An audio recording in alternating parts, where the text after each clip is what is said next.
All right, let's fucking go. See this? We got auto tiles, but now they are asymmetrical. They have a little flare here, this little dot dash thing going on here, this little highlight on the top of the tiles. We're going to use that eventually in the next video to do some interesting transformations, but right now, let's just go over the code responsible for this little highlight design. In the ArtGirl macros, the shader macros, we have added this U8 here. It's just a stand-in for U32.8, an unsigned 8.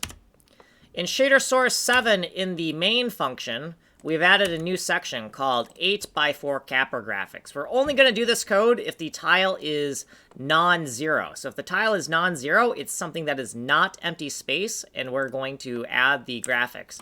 The first thing we need to do is partition the tile into 8s. So we need to divide by 8 the number of discrete units in the tile, and then we're going to take the discrete internal local, divide that by the 8s to get an x and y coordinate, convert that to an index, and then we want to know if we're on the top or bottom half of the tile, and then we're going to grab the correct graphic out of our lookup table, and then we need to get the network bit index inside of the 8x4 graphic, get the actual bit index, and then shift out either a 0 or 1 bit.